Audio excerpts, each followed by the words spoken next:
그리고 새벽 4시의 수원은 아직 어둠 속에 잠겨 있었습니다. 그리고 그 어둠 속에서 한 남자가 조용히 장롱 서랍을 열었습니다. 소리가 나면 안 된다는 듯 마치 죄를 짓는 사람처럼 천천히, 아주 천천히 손을 집어넣어 낡은 지갑을 꺼냈습니다. 그 지갑 안에는 10,000원짜리 지폐 5장이 전부였습니다. 그리고 그 남자는 지갑을 오래도록 내려다보았습니다. 아내가 깨어날까봐, 아들이 깨어날까봐 그 적막한 새벽에 혼자서 소리도 없이 긴 한숨을 하나 내쉬었습니다. 그리고 우리는 오늘 그 한숨 속에 담긴 이야기를 함께 들여다보고자 합니다.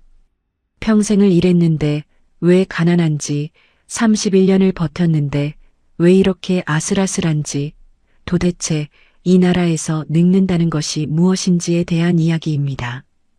그리고 그 이야기의 주인공은 바로 경기도 수원 팔달구의 한 조용한 빌라에 살고 있는 김성호 씨, 올해 67입니다. 그리고 성호 씨는 25살이던 1984년 경기도 화성의 한 자동차 부품 공장에 입사했습니다. 그때는 공장 굴뚝에서 연기만 피어오르면 밥벌이가 된다던 시절이었고 성호 씨도 그 연기를 믿고 청춘을 그 공장 안에 바쳤습니다. 그리고 그렇게 31년이 흘렀습니다. 쇳가루를 마시며 기름 냄새를 뒤집었으며 야간 특근 수당 몇만 원을 더 받겠다고 명절에도 공장을 지키며 성호 씨는 버텼습니다. 버텨서 아이 셋을 대학까지 보냈고 버텨서 수원 팔달구에 방 2칸짜리 전세를 마련했습니다. 그리고 2015년 봄 성호 씨는 공장에서 정년퇴직을 했습니다. 56이었습니다. 동료들이 박수를 쳐주었고 사장님이 악수를 건넸습니다.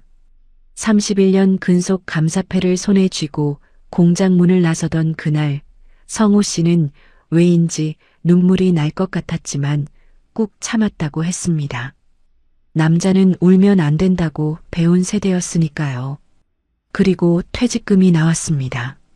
31년치 퇴직금이었으니 적지 않은 금액이었지만 그 돈의 일부는 큰아들 김태수 씨의 결혼 자금으로 나갔고 일부는 딸 김민희 씨 전세 보증금으로 보태졌습니다.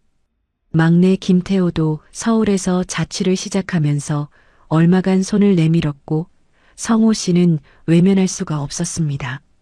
그리고 아내 김수님 씨는 올해 65입니다. 젊은 시절에는 시장 안 작은 옷가게에서 일을 했고 아이들이 생기면서부터는 집에서 살림만 했습니다. 그 시절엔 그게 당연한 일이었습니다. 여자는 집을 지켜야 한다고 했으니까요. 그리고 수님 씨가 받는 돈은 기초연금 34만 원이 전부입니다. 사회생활을 오래 하지 못했으니 국민연금은 없었습니다. 34만 원 그 숫자를 입 밖에 내는 것조차 수님 씨는 부끄러워합니다. 평생 집안을 돌봤는데 그 값어치가 고작 34만 원이냐는 생각이 드는 날이면 가슴이 먹먹해진다고 했습니다. 그리고 성호 씨의 국민연금은 월 120만 원입니다.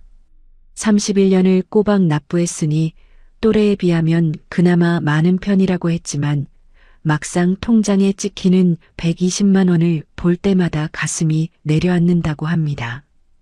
부부 합산 154만 원. 그것이 김성호 김수님 부부가 한 달을 살아가야 하는 돈의 전부입니다. 그리고 숫자를 들여다보면 그 삶이 얼마나 팽팽한지 알 수 있습니다. 통계청이 2025년에 발표한 고령자 통계를 보면 65세 이상 노인의 연금 월평균 수급액은 고작 69만 5천 원입니다. 국민연금연구원이 조사한 부부 기준 적정 노후 생활비는 월 298만 원인데 현실은 그 절반에도 못 미치는 것이지요. 그리고 66세 이상 노인 10명 중 4명은 중위소득 50% 이하의 생활을 하고 있습니다. 빈곤율 39.8%, 이것은 냉정한 통계이지만 성호 씨에게는 일상입니다.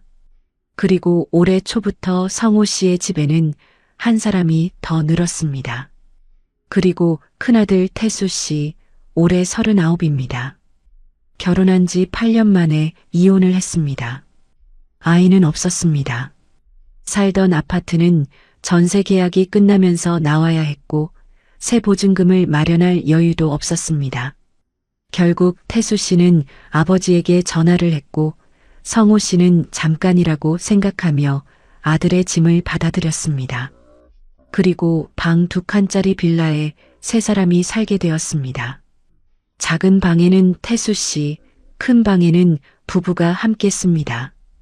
욕실은 하나, 주방은 하나, 숨쉬는 공간은 점점 좁아지는데 나가는 돈은 조금씩 늘어났습니다.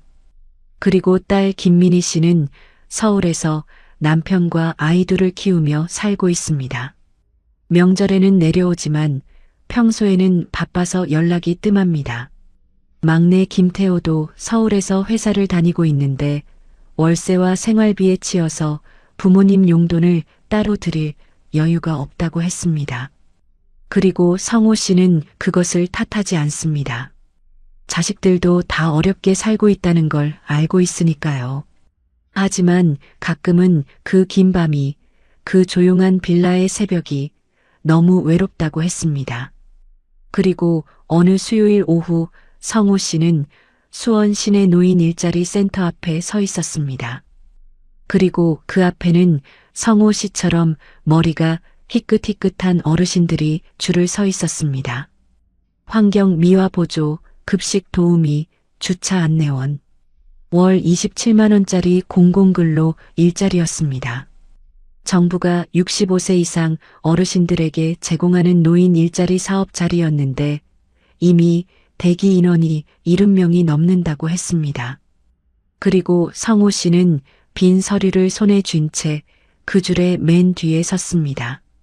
31년을 공장에서 일했던 사람이 월 27만 원을 받기 위해 줄을 서고 있었습니다. 그리고 그날 저녁 집에 돌아온 성호 씨는 밥상 앞에 앉았지만 숟가락을 들지 않았습니다. 수님 씨가 끓인 된장찌개 냄새가 방 안에 가득 퍼졌는데도 성호 씨는 그냥 밥상을 내려다보고만 있었습니다. 그리고 태수 씨가 물었습니다. 아버지, 왜 안 드세요? 성호 씨는 대답 대신 천천히 고개를 들어 아들을 바라봤습니다. 그리고 아무 말도 하지 않았습니다. 그리고 그날 밤 수님 씨는 싱크대 앞에서 설거지를 하다가 소리 없이 울었습니다. 성호 씨가 자는 척을 하면서 그 소리를 들었습니다. 수님 씨의 울음소리는 물소리에 묻혔지만 성호 씨에게는 선명하게 들렸습니다. 그리고 그날 밤 성호 씨는 한숨도 자지 못했습니다. 그리고 며칠 후 수님 씨가 우연히 성호 씨의 서랍 안에서 낡은 노트 하나를 발견했습니다. 그리고 그 노트는 성호 씨가 퇴직 이후부터 조용히 써온 일기였습니다. 빼곡한 글씨체로 가득 찬 노트를 수님 씨는 손이 떨리면서 펼쳤습니다. 그리고 첫 페이지에 이런 문장이 적혀 있었습니다. 2024년 3월 15일. 오늘 노인 일자리 센터에 갔다가 돌아왔다. 줄이 길었다. 31년을 일했는데 나는 지금 어디에 서 있는 걸까? 수님이한테 미안하다. 아이들한테 미안하다. 그냥 다 미안하다. 그리고 수님 씨는 그 자리에 주저앉아서 오래도록 울었습니다. 미안하다는 말을 입 밖에 한 번도 꺼내지 않은 사람이 노트 안에다 그렇게 매일 미안하다고 적고 있었던 것입니다. 그리고 그날 수님 씨는 처음으로 생각했습니다. 이대로는 안 된다고. 무언가 달라져야 한다고. 하지만 어디서부터 시작해야 할지, 어떻게 해야 할지 아무것도 보이지 않았습니다. 그리고 그 막막함이 가장 무서운 것이었습니다. 그리고 봄비가 내리던 어느 토요일 아침, 성호 씨는 집 근처 수원천을 따라 혼자 걷고 있었습니다. 그리고 하천 벤치에서 낯익은 얼굴 하나가 성호 씨를 발견하고 손을 들었습니다. 박재천, 공장 시절 같은 반 동기였습니다. 성호 씨보다 2살 위라 형처럼 지냈던 사이였는데 정년 이후로는 연락이 끊겼다가 우연히 마주친 것이었습니다. 그리고 재천 씨는 벤치 한쪽을 툭툭 두드렸습니다. 야, 여기 앉아. 얼굴이 왜 그래? 세상 다 잃은 사람 같구만. 그리고 성호 씨는 웃으려다가 웃음이 나오지 않아 그냥 옆에 앉았습니다. 그리고 둘은 한동안 말없이 수원천을 바라보았습니다. 벚꽃이 져서 꽃잎이 물 위에 떠다녔습니다. 그리고 재천 씨가 낡은 보온병을 꺼냈습니다. 녹차야. 집에서 우려온 거. 따뜻할 때 마셔. 그리고 2개의 종이컵에 녹차를 나눠 따르면서 재천 씨가 말했습니다. 야, 성호야. 나도 너 같은 시절이 있었어. 그때 내가 깨달은 게 있는데 들어볼래? 그리고 성호 씨는 고개를 끄덕였습니다. 그리고 재천 씨는 따뜻한 녹차를 한 모금 마시고 천천히 이야기를 시작했습니다. 그리고 재천 씨가 제일 먼저 꺼낸 이야기는 비교에 대한 것이었습니다. 성호야, 우리가 가장 먼저 버려야 할 게 뭔지 알아? 바로 옆집 눈치야. 옆집 박 씨는 퇴직금이 얼마라더라. 자식이 얼마를 보내준다더라. 이런 말 들으면 내 삶이 초라해 보이잖아. 그런데 있잖아. 우리 아버지 세대는 쌀 한 대박도 없이 살았어. 우리는 그래도 물은 나오고 밥은 먹잖아. 154만 원이 적다고 느끼는 건 남들이랑 비교하기 때문이야. 비교를 멈추는 순간 154만 원도 살림이 돼. 그리고 성호 씨는 그 말을 들으며 입술을 꾹 깨물었습니다. 틀린 말이 아니었습니다. 자신이 지금 얼마나 많이 비교하며 살고 있는지 그제야 보였습니다. 그리고 재천 씨는 녹차를 한 모금 더 마시며 2번째 이야기를 꺼냈습니다. 건강이 돈이야, 성호야. 이게 말장난 같지? 근데 진짜야. 내 친구 하나가 퇴직 후에 술로 스트레스를 풀었거든. 1년 만에 당뇨에 고혈압에 뇌경색까지 왔어. 그 병원비가 6개월에 400만 원이야. 연금 다 날아가지. 근데 나는 매일 아침 7시에 수원천 한 바퀴를 돌아. 공짜야. 6개월 하니까. 혈압이 정상으로 돌아왔어. 건강 챙기는 것, 그게 제일 큰 재테크야. 그리고 성호 씨는 속으로 생각했습니다. 요즘 아침에 일어나도 바로 누워있는 자신을, 무기력하게 텔레비전만 보는 자신을, 그리고 재천 씨가 3번째로 꺼낸 이야기는 돈을 드러내지 말라는 것이었습니다. 성호야, 자식들한테 돈 없다는 말 입에 달고 살지 마. 그 말이 자꾸 나오면 자식도 힘들어지고 부모도 작아져. 대신 이렇게 해. 살림이 빡빡하면 아주 구체적으로 한 번만 얘기해. 이번 달 생활비 20만 원이 부족하다고. 그럼 자식들이 알아서 나눠. 막연하게 우리 힘들어라고 하면 자식도 뭘 어떻게 해야 할지 몰라서 그냥 외면해버려. 그리고 이 말을 들으면서 성호 씨는 태수와 나눈 대화들을 떠올렸습니다. 늘 괜찮다고만 했던 자신을, 힘들다는 말 한마디를 한 번도 제대로 꺼내지 못했던 자신을, 그리고 재천 씨는 벤치에서 조금 몸을 틀어 성호 씨를 바라보며 4번째 이야기를 했습니다. 소일거리를 찾아, 성호야. 돈 안 돼도 돼. 복지관 가면 글씨 쓰는 반도 있고 사진 찍는 동아리도 있어. 나는 요즘 할머니 어르신들 스마트폰 가르쳐드리는 봉사를 해. 월 3만 원짜리 교통비 지원받아. 그런데 있잖아. 그 3만 원보다 더 중요한 게 뭔지 알아? 아침에 눈 떴을 때 오늘 뭐 할지가 생기는 거야. 그게 사람을 살게 해. 그리고 성호 씨는 그 말에서 오래 머물렀습니다. 퇴직 이후로 아침에 눈 뜨면 가장 먼저 드는 생각이 오늘 또 어떻게 보내나였다는 걸 재천 씨가 정확히 짚은 것이었습니다. 그리고 다섯 번째 이야기는 자식과의 관계에 대한 것이었습니다. 태수가 집에 들어왔다고 했지? 야, 그 애한테 기대지 마. 그런데 또 너무 모른 척도 하지 마. 딱 하나만 해. 밥 차리지 말고 같이 밥 먹어. 오늘 저녁 같이 먹을래? 라고 물어봐. 그 한마디가 관계를 만들어. 밥상 앞에서 말이 나오거든. 기다리는 부모가 아니라 초대하는 부모가 되면 달라져. 그리고 여섯 번째 이야기는 주거에 관한 것이었습니다. 성우야, 지금 전세야? 그 전세 보증금 한번 다시 봐. 주택연금이라는 게 있잖아. 집이 있으면 죽을 때까지 매달 돈 나오는 거. 물론 집이 없으면 해당 없지만 혹시 어디 작은 아파트라도 있으면 알아봐. 그리고 또 하나, 정부 지원제도. 기초수급자나 차상위계층에 해당하면 의료비가 거의 공짜야. 이거 신청 안 하는 어르신이 많아. 본인이 신청을 해야 해. 모르면 못 받아. 그리고 마지막 일곱 번째 이야기를 꺼내며 재천 씨는 성호 씨의 어깨를 가볍게 두드렸습니다. 야, 성호야. 마지막으로 이것만 기억해. 괜찮다는 말 좀 그만해. 힘들 때 힘들다고 해. 아프면 아프다고 해.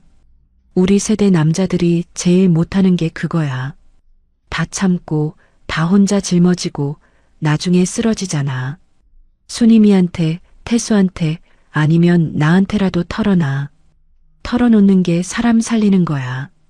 그리고 두 사람은 한동안 말없이 앉아 있었습니다. 수원천 위로 봄 햇살이 내려앉았고 녹차는 이미 식어 있었습니다. 하지만 성호 씨의 가슴은 조금 따뜻해져 있었습니다. 그리고 다음 날 아침 성호 씨는 평소보다 1시간 일찍 일어났습니다. 그리고 세수를 하고 운동복을 꺼내 입었습니다. 퇴직 이후 몇 년간 한 번도 꺼내지 않았던 운동복이었습니다. 아직 어두운 새벽 6시 성호 씨는 수원천 산책로를 걷기 시작했습니다. 그리고 그날 저녁에는 처음으로 태수에게 말을 건넸습니다. 오늘 저녁 같이 먹을래? 단 7글자였습니다. 태수는 잠깐 멈칫했다가 고개를 끄덕였습니다. 그리고 셋이서 한 식탁에 앉았습니다. 오랜만이었습니다. 그리고 성호 씨는 수원시 복지관에 등록을 했습니다. 처음엔 그림 그리기 반을 신청했는데 강사가 오늘은 그냥 선 하나만 그어보세요 라고 했습니다. 그 선 하나를 그으면서 성호 씨는 마음속에서 무언가가 조금 풀리는 것을 느꼈습니다. 그리고 한 달 후 성호 씨는 수님 씨에게 처음으로 말했습니다. 수님아, 미안해. 오래도록 하지 못했던 말이었습니다. 수님 씨는 아무 말도 하지 않고 그냥 성호 씨의 손을 잡았습니다. 그것으로 충분했습니다. 그리고 2달이 지났을 때 성호 씨의 아침은 달라져 있었습니다. 6시에 일어나 천변을 걷고 돌아와서 복지관 일정을 확인하고 가끔은 재천 씨와 통화를 했습니다. 연금 154만 원은 여전히 154만 원이었지만 그 154만 원으로 사는 하루가 이전과 달리 조금씩 가벼워지고 있었습니다. 그리고 어느 토요일 저녁 초인종이 울렸습니다. 그리고 성호 씨가 현관을 열었을 때 거기에는 딸 미니가 서 있었습니다. 그리고 그 옆에 막내 태호도 있었습니다. 손에는 제철 과일이 든 봉지를 하나씩 들고 있었습니다. 그리고 미니가 웃으며 말했습니다. 아빠, 우리 오늘 저녁 같이 먹어도 돼요? 그리고 성호 씨는 그 말을 듣고 아무 말도 하지 못했습니다. 그냥 옆으로 비켜서서 문을 활짝 열었습니다. 그리고 그날 저녁 방 2칸짜리 작은 빌라 안에 5명이 모였습니다. 좁았습니다. 밥상 위에 그릇이 넘쳤습니다.